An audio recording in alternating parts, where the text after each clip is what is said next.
Hey everybody, welcome back to Mining Modern. This week we're going with an aggressive deck.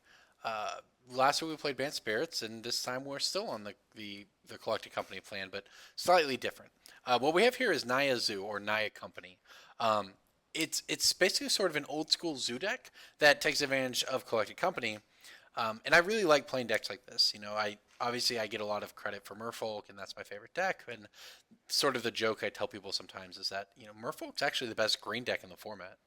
And it's a joke and it's funny, blah blah blah, right? But it's actually true in that Merfolk plays out like a green mid-range deck. Your mana dork is your Aether Vials.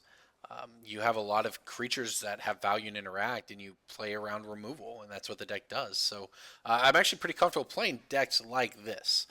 So I'll go ahead and walk through it here with you. We're Naya colors, so red, white, green. Everything looks pretty, as you'd expect. Your fetch lands, your shock lands. Got a Raging Ravine in here. Got your basics. Got the one Horizon Canopy for some late game value. Got a Ghost Quarter for some value. And Kessig Wolfram, which can be very good. Four Lightning Bolts, best card in Modern. Always play them. Five Mana Dorks, Noble Hierarchs, Birds of Paradise. Four Wild Nacatls. Get the cats in there. 3/3s on turn one. Tarmogoyf, of course. Although this deck only plays three, I actually got this list from a World Magic qualifier from some country. This was a few months ago, and I tweaked a card or two in the sideboard, but the main deck is completely the same. So it was the top aided at that event. So we're running three Tarmogoyfs, two Quasali Pride Mages. Is another pretty awesome cat. A lot of value with the second ability to just be able to destroy target artifacts or enchantments.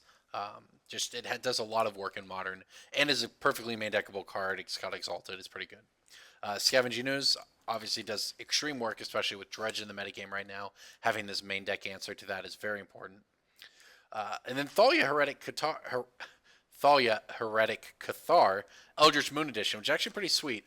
Old Thalia sort of doesn't play nicely with our Lightning Bolts or our Paths or our Collected Companies, but New Thalia does the same sort of job of taxing your opponents without taxing yourself.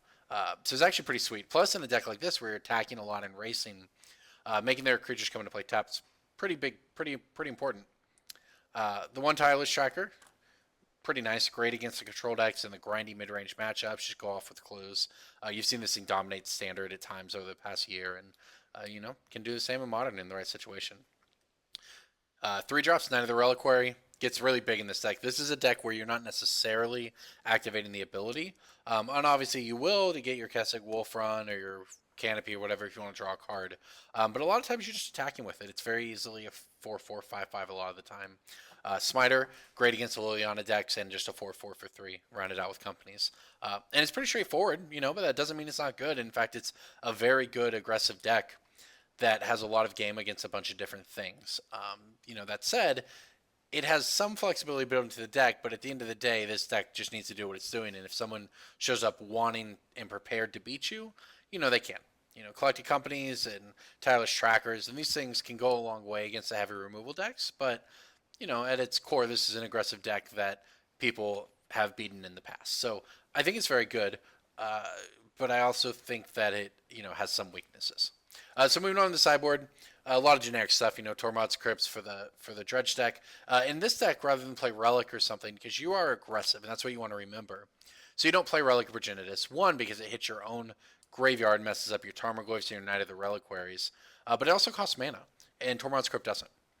So that's why you play that. Spellskite for removal.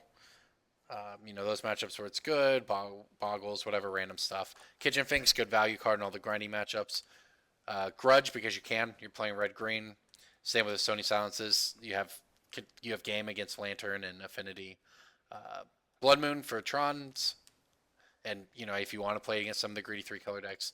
Bonfire for the creature mirrors, and old school original Thalia for the combo decks. So the sideboard fills the holes, and overall this deck is a really good choice if you are looking to play aggressively and still have some amount of answers. It's not the all-in nature of an aggressive deck like Affinity. It actually has some answers and some play to it while still retaining an aggressive bent. So we'll go ahead and run it through some matches now and see what you think of Naya Company.